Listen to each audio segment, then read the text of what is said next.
এই নির্লজ্জ জোচ্চোর সরকারের যে মাথা মুখ্যমন্ত্রী তার পদত্যাগ দাবি করেছি, এক্ষুনি তার পদত্যাগ করা উচিত। চাকরি বিক্রি করে অযোগ্য প্রার্থীদের দিয়েছিলেন, আজকে পুনর্মূল্যায়ন হলেই দেখা যাবে যে কে যোগ্য ছিল কে অযোগ্য ছিল। আমি অত্যন্ত নিজেকে ভাগ্যবান বলে মনে করি যে আমি কিছুদিন এই বিচার ব্যবস্থার জজ হিসেবে অঙ্গ ছিলাম। ভারতীয় বিচার ব্যবস্থায় কার্যত যুগান্তকারী রায় হয়েছেন এমনটাই মনে করছেন জাস্টিস অভিজিৎ গঙ্গোপাধ্যায়। আপনি একটু আগে বললেন ভারতীয় বিচার ব্যবস্থাকে আপনি প্রণাম করেন এবং এই যে রায় কোথাও না কোথাও আপনাকে ভাবিয়েছে।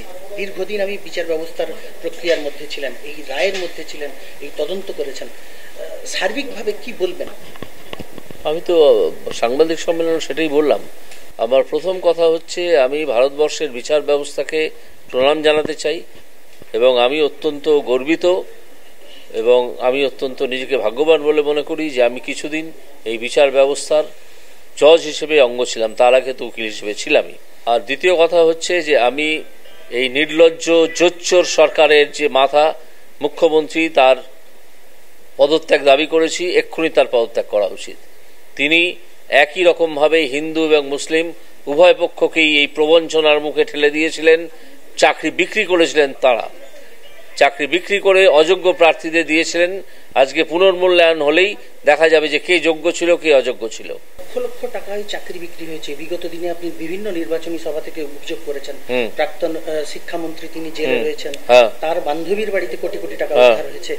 শুধু তাই না, তারপরে সিবিআই যাদের বাড়িতে গিয়েছে, যাদের সম্বন্ধে সিবিআই তদন্ত শুরু করেছে, তাদেরকে ছুঁলেই দেখা যাচ্ছে তাদের বাড়িতে লক্ষ লক্ষ কোটি কোটি টাকা। কোথা থেকে আসছে এই টাকা? চাকরি বিক্রি তো হয়েছে, প্রাথমিকেও হয়েছে।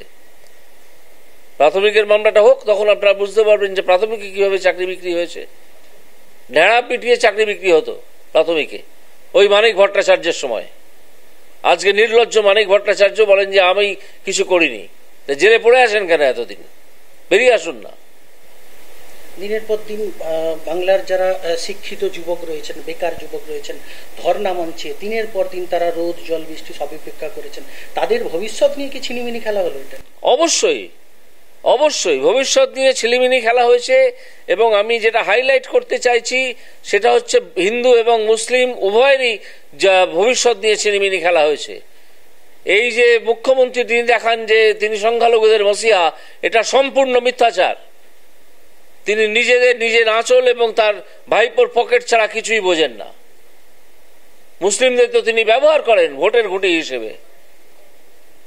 সমগ্র মুসলিম সমাজের উচিত তার পাশ থেকে সরে আসা। কাকে তারা ভোট দেবেন তা তারা সিদ্ধান্ত নেবেন, কিন্তু তৃণমূলকে একটা ভোটও নয়, সেই সিদ্ধান্ত তারা নিন। আমি এটা চাইবো। একটু আগেও আপনি বলছিলেন যে এই সমগ্র বিষয়ে বা এই দুর্নীতির পিছনে রাজ্যের মন্ত্রিসভার সায় রয়েছে। আছে তো, নাহলে সুপার নিউমারি পোস্ট কিভাবে ক্রিয়েশনের এটা প্রভিশনটা তৈরি হচ্ছিল, সেটা তো আমি আটকে দিয়েছিলাম।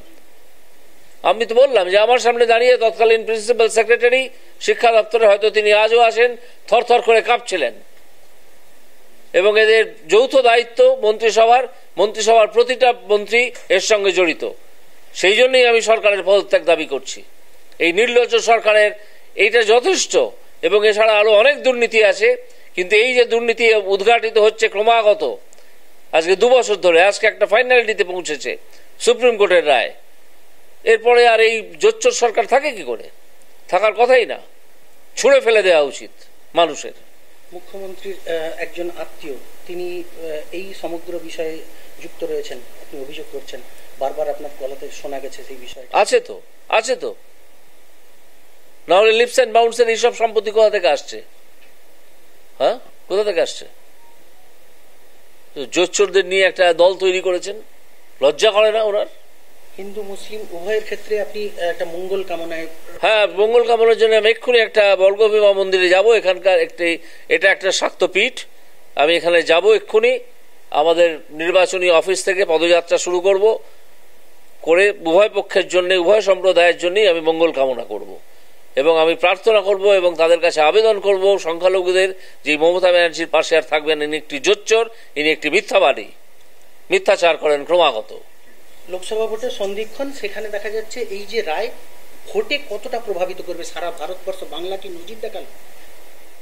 ভারতবর্ষে কি হবে আমি তা বলতে পারি না, তবে বাংলায় তো একটা বিরাট প্রভাব এর পড়বেই। বিরাট প্রভাব পড়বে। মানুষ বুঝে গেছেন আজকে আজকে বুঝে গেলেন আলো স্পষ্টভাবে যে মমতা ব্যানার্জি কত বড় একজন মিথ্যাচারী এবং জোচ্চোর এবং জোচ্চোরদের প্রোটেকশন দেন। নাহলে তার শিক্ষামন্ত্রী এতদিন জেলে কেন? শিক্ষা দপ্তরের এই আমলাগুলো এতদিন জেলে কেন? এই যে 25-26 হাজার শিক্ষক বা তাদের যে যারা চাকরি চলে গেল, সেই যে রায়, সেই কোথাও একটা উৎকণ্ঠা তৈরি হলো নাকি? জায়গা কোনো উৎকণ্ঠা তৈরির প্রয়োজন জায়গা নেই, কারণ পুনর্মূল্যায়ন হলে যারা আসল প্রার্থী, যারা যোগ্য প্রার্থী, তাদের চাকরি আবার হয়ে যাবে, থাকবে, এবং যারা নকল প্রার্থী তারা সরে যাবে। আজকে আদালতের যে আদেশ আমি এতে দেখেছি, আমি টিভি চ্যানেলে দেখেছি, তার থেকে বোঝা যাচ্ছে মুড়ি এবং মুরগিকে আলাদা করে দেওয়ার ব্যবস্থা করা হয়েছে। বিরোধী দলনেতা বলেছিলেন যে কয়েকদিন আগেই যে সোমবার একটা বোম ফাটবে, এটাই কি সেই বোম? সেটা আমি জানি না, আরো অনেক বোমা থাকতে পারে, সেসব ফাটতে পারে, অপেক্ষা করুন।